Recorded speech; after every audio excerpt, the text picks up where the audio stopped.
At 25, I thought I had all the time in the world to figure out money. At 35, I realized I'd wasted a decade, and the panic that set in changed everything about how I saw my financial future. Your relationship with money isn't static, it evolves through predictable phases at every decade of your life. And understanding which phase you're in right now determines whether you build wealth or watch it slip away forever. This is the financial psychology you'll experience from your 20s through your 60s. Some of it will feel familiar, some will scare you, but all of it is preventable if you know what's coming. Your 20s money personality, invincible, immortal, convinced that time is your unlimited resource. You have decades to save, so why start now when you could experience life, travel, and enjoy being young? At 23, I turned down my company's 401k match because I needed that $200 monthly for going out. That decision cost me $47,000 by age 35, but at 23, I couldn't even imagine being 35. Here's what your 20-year-old brain can't comprehend. $500 saved monthly from 25 to 35 becomes $1.2 million by 65. That same $500 monthly starting at 35, you lose $660,000 by waiting one decade. But your 20s brain doesn't process future value, it processes FOMO, social comparison, and the fear of missing experiences. So you spend money you don't have on experiences you'll barely remember to impress people you don't actually like. At 27, I genuinely believed, I'll make more money later, so I'll save later when it's easier. What nobody tells you is that your expenses rise faster than your income, so later never actually comes. The moment you turn 30, something shifts. Suddenly, time feels less infinite and more finite. You look at your bank account, see a number that should be higher, and realize you've been playing the wrong game. Your 30s money personality. Panicked, regretful, desperately trying to make up for lost time. You finally understand that your 20s weren't a practice round, they were the foundation you didn't build. Your 30s hit you with everything at once. Career pressure, relationship decisions, maybe kids, aging parents, health declining. And now you're supposed to save aggressively while your expenses are exploding in every direction simultaneously. At 32, I watched friends buy houses, take luxury vacations, drive new cars, and I felt like I was failing. What I didn't see was their credit card debt, their second mortgages, their financial anxiety behind the Instagram posts. Your 30s become this frantic race to catch up. You try to save harder, invest smarter, hustle more. But you're doing it while earning more, spending more, and somehow still feeling broker than you did at 25. At 28, I made $50K and saved $400 monthly. At 34, I made $78K and saved $200 monthly. My income jumped 50%, but my savings dropped 50% because I deserved the nicer apartment, the better car, the upgraded life. But your 30s also bring clarity. You finally see that wealth isn't built by income. It's built by the gap between income and spending. You start asking different questions. Not can I afford it, but what am I not buying to afford this? Your 30s are the make or break decade. You either get serious or you cement a lifestyle that guarantees you'll work until you die. The decisions you make between 30 and 40 determine whether your 50s are peaceful or desperate. At 35, I finally understood. I wasn't investing for someday. I was investing for 55-year-old me who would exist whether I prepared or not. That mental shift from abstract future to actual person I'd become changed every spending decision I made. As you approach 40, a new fear emerges. You're running out of time to build wealth the normal way. Your risk tolerance shifts, your energy dips, and you start wondering if you've already missed your window. Your 40s money personality. Urgent, strategic, acutely aware that retirement isn't theoretical anymore, it's 20 years away. You can see the finish line, but you're not sure you're running fast enough to reach it in time. At 42, I did the math for the first time. I needed $1.8 million to retire at 65 with my current lifestyle. I had $127,000 saved, which meant I needed to save $73,000 annually for 23 years, and I was only saving $18,000.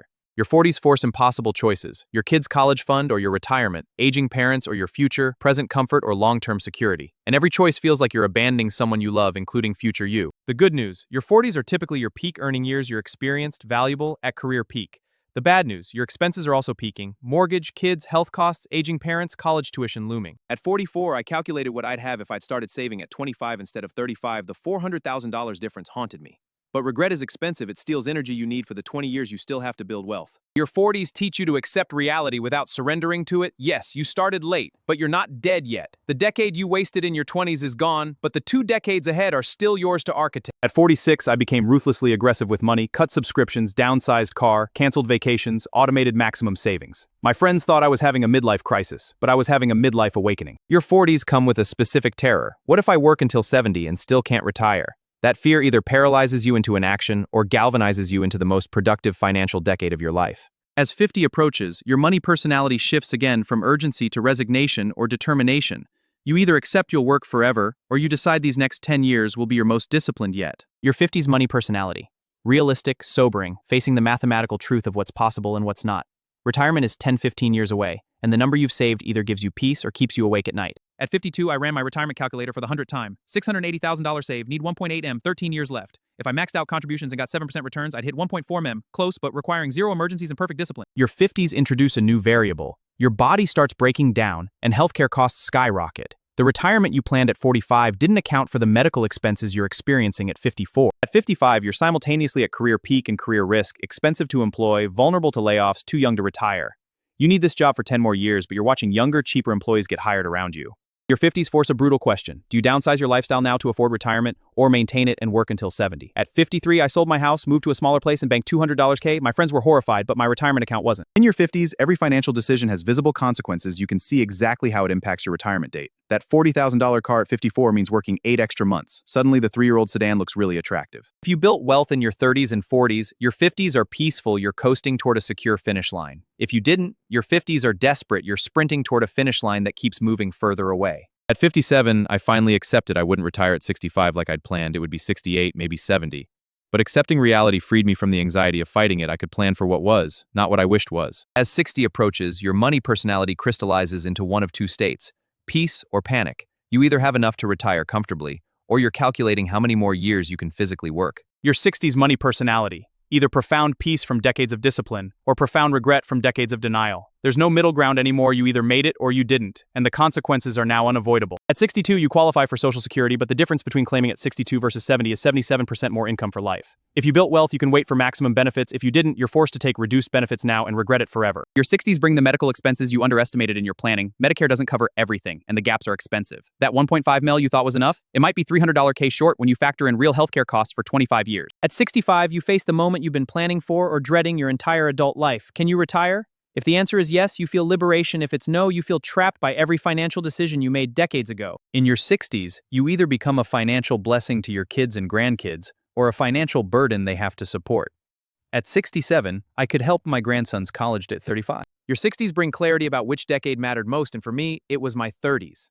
The aggressive saving I did from 32 to 42 built 60% of my retirement wealth because compound interest had 30 years to work. At 68, time becomes your most precious asset again, but now you want more of it. Not to work, but to enjoy what you built. If you have money but no health, you've failed. If you have health but no money, you've also failed. Your 60s introduce a terrifying question. What if I live to 95 and my money only lasts until 85? Modern medicine means you might have 30 plus years of retirement, and that's either a blessing or a slow-motion financial catastrophe. At 69, my money personality shifted from accumulation to preservation and legacy. What do I leave behind? But legacy is a luxury only available to those who built enough wealth to outlive their own expenses first. Looking back across 5 decades, the pattern is obvious. Your 20s set the foundation, your 30s build the structure, your 40s accelerate it, your 50s finalize it, and your 60s reveal whether you built a palace or a prison. Every decade has its trap. Your 20s believe time is infinite, your 30s believe income solves everything, your 40s believe it's too late. Your 50s believe you can't change course, and your 60s reveal which trap you fell into and whether you escaped in time. If I could go back to 25, I'd say that $200 monthly 401k contribution you're skipping is worth $700,000 by 65. And if you can't emotionally connect with 65-year-old you, just know, you'll exist whether you prepare or not. No matter which decade you're in right now, you have a choice. Accept the personality trap of your age or consciously reject it. Act like your 40s when you're in your 20s, and your 60s will thank you. Act like your 20s when you're in your 40s, and your 60s will haunt you. Your money personality changes every decade, but the math doesn't care about your age, your feelings, or your excuses. Start now wherever you are, because future you is already waiting, and they're either grateful for your discipline or resentful of your denial.